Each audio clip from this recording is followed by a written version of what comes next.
Hello, and welcome to this little bit longer tutorial on how to use this template, this clonable template right here, how to make it your own thing. So I built this template for people who are looking for either just a quick blog starter post or your portfolio, whichever you would like to use it for.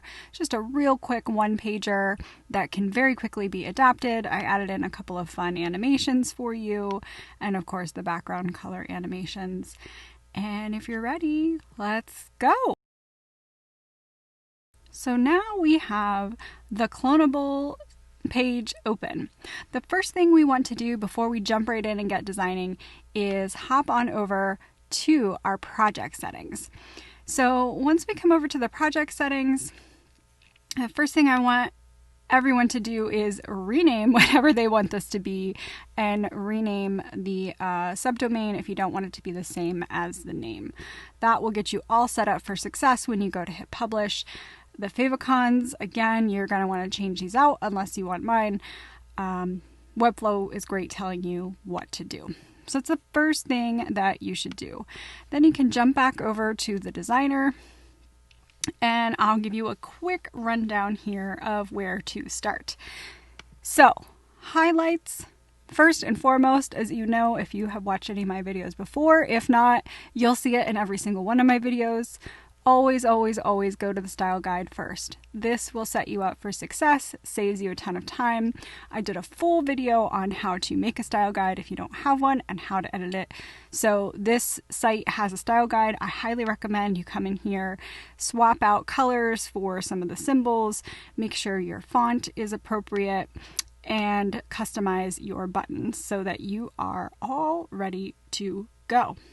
So, after you have made the style guide changes, and again, just a quick reminder, be sure that you are using the classes, and for your rich text fields, be sure that you are using the pink all heading 1, heading 2, paragraph, whatever applicable class if you're making changes. Okay, great. Again, see the style guide video for all that detail.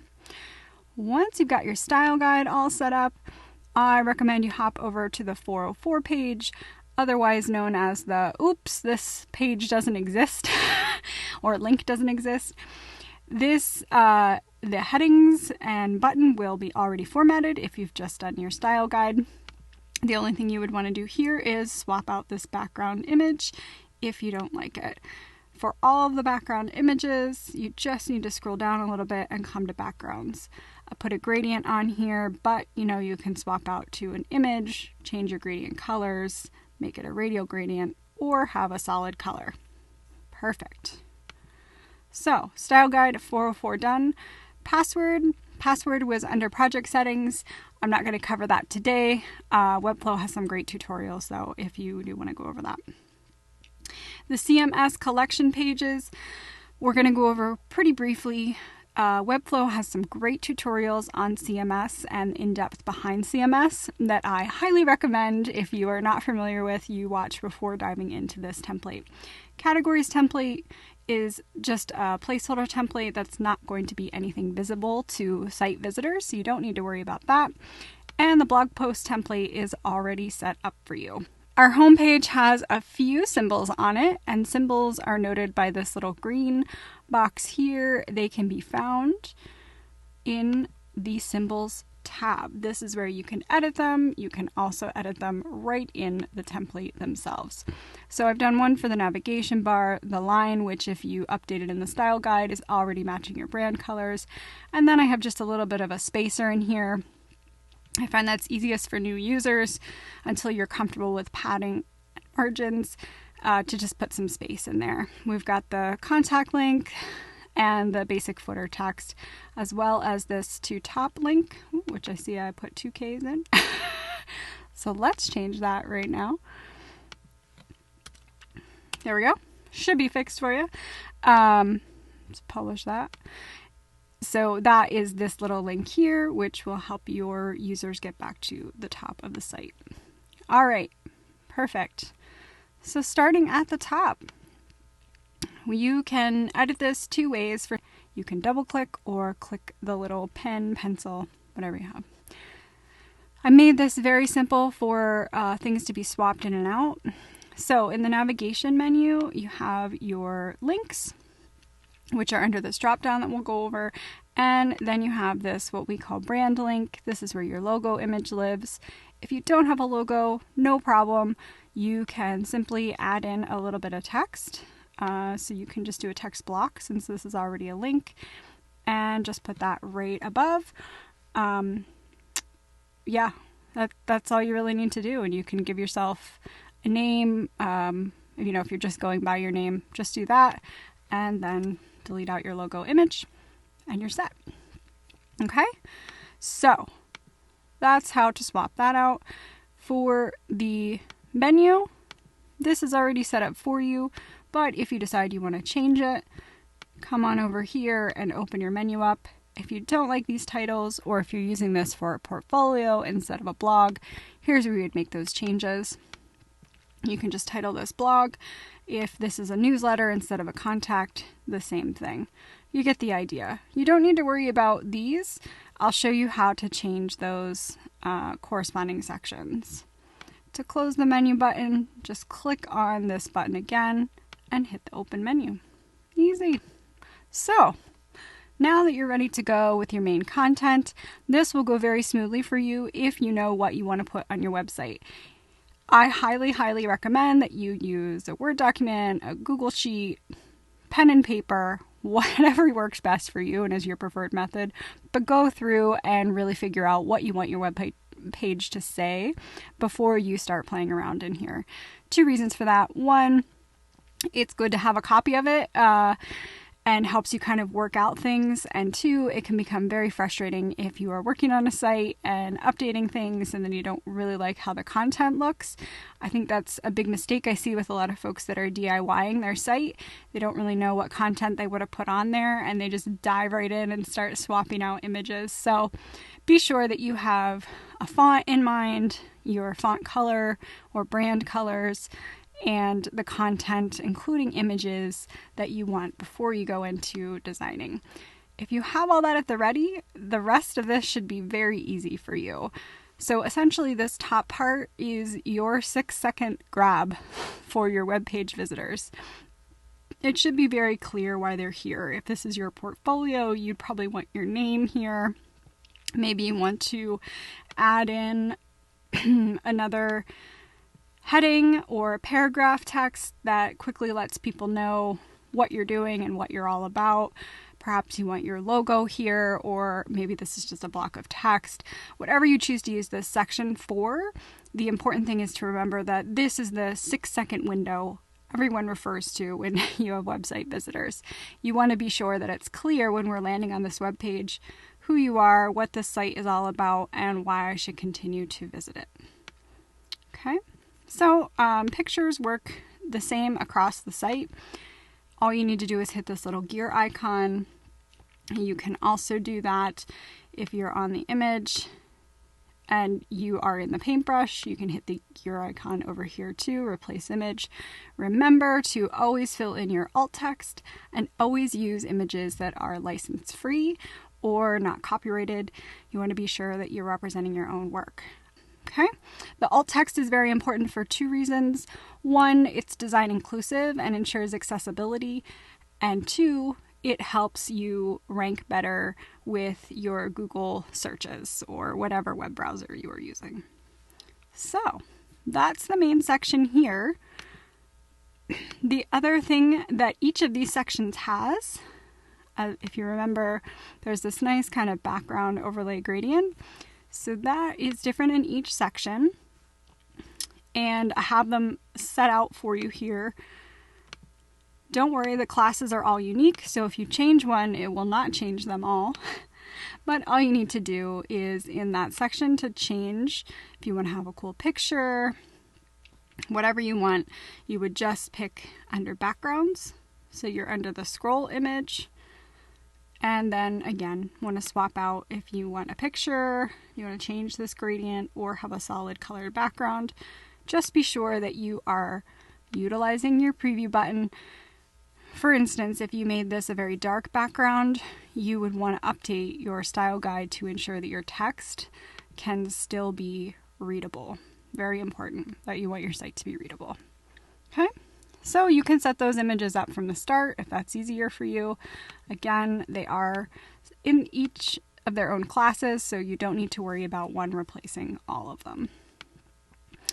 Your second section is your main section, and this is where you would have a picture of yourself or the product you're selling, the community you're trying to build, whatever it is that is the main focus of this site would go here. So once again, you can swap out this picture, as I've said before. I have some placeholder text here. Feel free to add in more. Feel free to adjust the layouts if you would like. And again, you can use the paragraphs here, put in some quotes, whatever you want to do to make this shine. Don't forget to change your background image here as well. A quick heads up that this section, this profile picture, is linked to the about. So if this is no longer about and now is profile or product, you would just want to change this ID to match whatever you've done in your menu drop down. That way everything links together and it doesn't get confusing to the visitor. Okay. And then we have the main section of the blog or portfolio. And this is where the CMS comes into play. CMS is Content Management System. This can be a little bit confusing if you're new to Webflow. I know it was one of the biggest hurdles I had to overcome in terms of how does it work and what all can you do. But once you have a basic understanding of CMS, you'll see that there is so much you can do with it, and it's really one of the powerhouses behind the Webflow platform and super easy to work with if you have a few basic concepts down. So if you don't know anything about CMS and you don't have a design or coding background, I cannot stress enough, you should hit pause, jump on over to Webflow University, watch a couple of their videos on CMS, and then come back to this. If you've done all that, this will probably go pretty smoothly for you. So I set up a basic container here. And again, if this isn't a blog and it's your portfolio, you can call it your book or whatever you're using this particular section for. And then this is all set up with your CMS and all of the links in here. So my recommendation to make this easiest on you is to start with the CMS that I have preloaded. All right, so here we have the blog posts. These are placeholders. These are placeholders for your blog or portfolio. I've pulled this in from Webflow. My recommendation would be to start here and just adjust this information. If you delete out this CMS, it's no problem. You can create one all of your own. You'll just need to go back and relink everything on the template. Sounds challenging, but I'll show you how to do it pretty quickly. So if you are not using this for a blog, I will show you, well, even if you are and you want to change any of these columns, again, Webflow University does a phenomenal job of walking through this, but everything on here is with the gear icon. So once you click that, it'll get you into all of these fields, which you can set up as required or optional, swap out, and you can change the name. You can change whether or not it's single or multi-line and give lots of different characteristics, whatever you'd like to do. So go ahead and do all of that. I have it set up again for blog posts as well as the categories. You can start here and call them something else if that's not the category that you are using. The one thing I will mention about blog posts and CMS is the post body is what's called rich text. Rich text is styled in your style guide, not here in the CMS. That seems to be one of the biggest issues that people struggle with. So you just want to be cautious that you're updating your style guide so that this aligns. And if you don't like how your blog looks when you've published it, you're going to want to make changes in the rich text, not in the CMS. Okay. So if you wanted to add a photo, you can absolutely do that. You would just hit enter, you get this little plus sign, you can add in a photo, a video. You can embed code if you want to do that, but as it says here, you need to have a paid site or an account plan. This is just a free site, so that doesn't have it. You can put in media, an unordered or ordered list. So, this is where you would place all of those items and then style them accordingly. The best way to see if this looks right is to then hop on over to your blog. So, when we come down to the blog, you would take a look here and see how things align. So this picture is pulling from the thumbnail image. If we had added another picture and we didn't want it centered, we wanted it left, you need to hop on over to the CMS to adjust it. That can be a little confusing. Play around with it and I think you'll find that you'll get the hang of it. Okay, I put your go back button in here. This is the blog post template. So we have the title section and it's set up to pull the heading of the blog post over here. Also the date published and then kind of the summary text of what the blog is about. Like I said, the image is pulling the thumbnail image from blog posts, and then here's your rich text that's coming from your post body. So if you don't like this rich text and how this looks, you need to hop on over to your style guide to make changes because this is not editable in this section. So that is the nuances I have found to the CMS, and I think if you work around those, you should be good to go. So we'll hop back over to the home page now that we've gone over the blog post template and take a look a little bit more in detail. So the blog post template container has the blog post collection wrapper. This is all set up for you if you adjust that particular CMS collection. If you want to upload your own collection, you can recreate this very easily. All you would need to do is add in a new CMS collection. So if you've uploaded your own list through a CSV file, which you absolutely can do, you would just want to recreate all of this with the new collection. I highly recommend you keep this and just go through and mirror what I've done. That will ensure that everything is linked back to where it should be and will kind of keep you moving forward as you work through it. If you run into any issues, hop over to Webflow University, or you can always drop a note in this video and I will check it out and answer any questions you might have. So that's how you replace a blog or a CMS list. And then down here we have tabs. So tabs are a little bit confusing for folks as well sometimes. This I recommend if you have quite a few templates, if you have quite a few projects or blog posts. This allows you to keep everything tight and neatly organized. This is set up to show the newest to oldest and only have 3 items starting at your first item.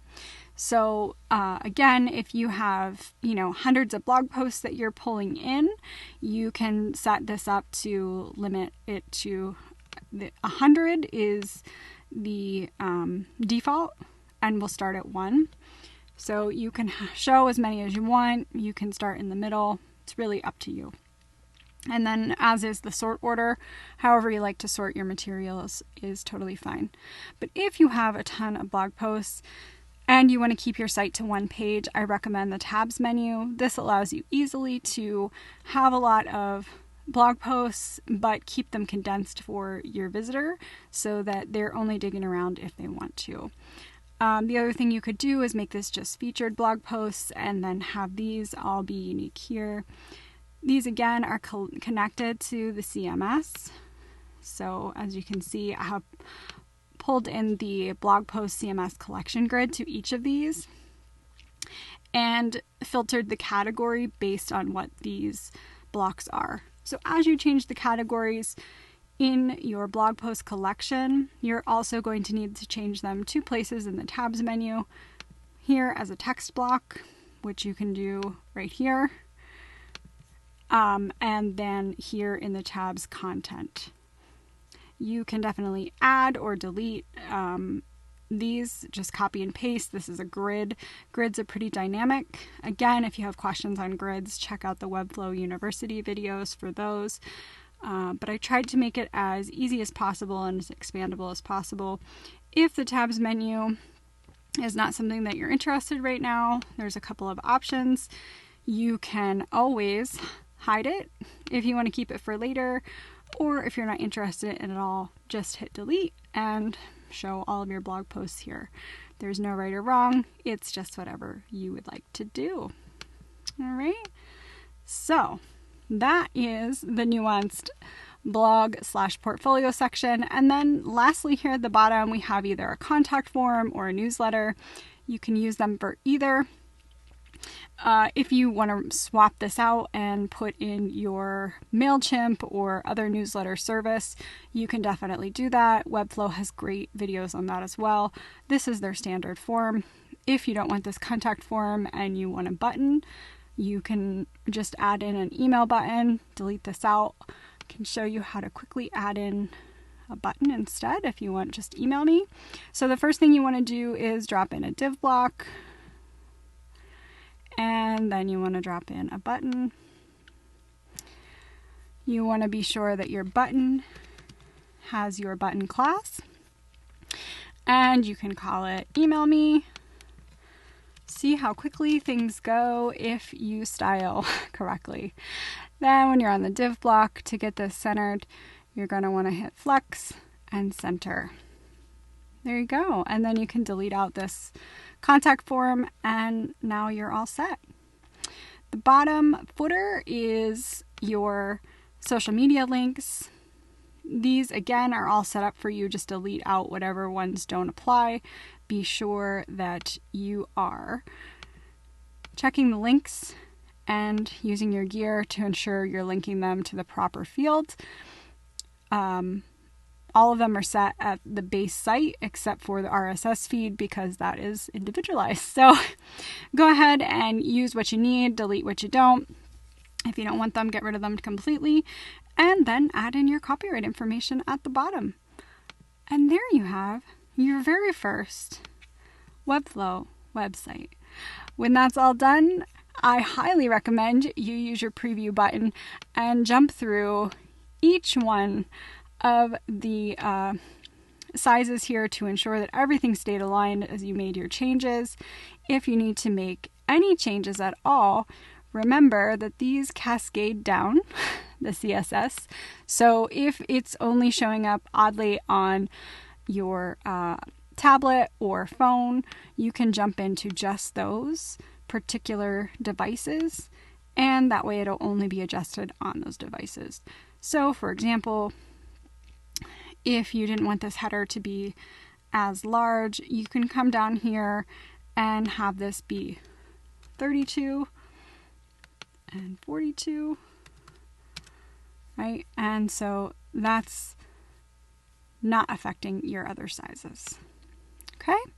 So whatever changes you need to make, when you're all happy and done, you can go ahead and hit publish. And let me know. Drop it in the comments. I'd love to see what you do with this template. I am excited to get it out there for everyone. Looking forward to seeing all the inventive things you come up with. If you have any questions or concerns, go ahead and drop them in the comments.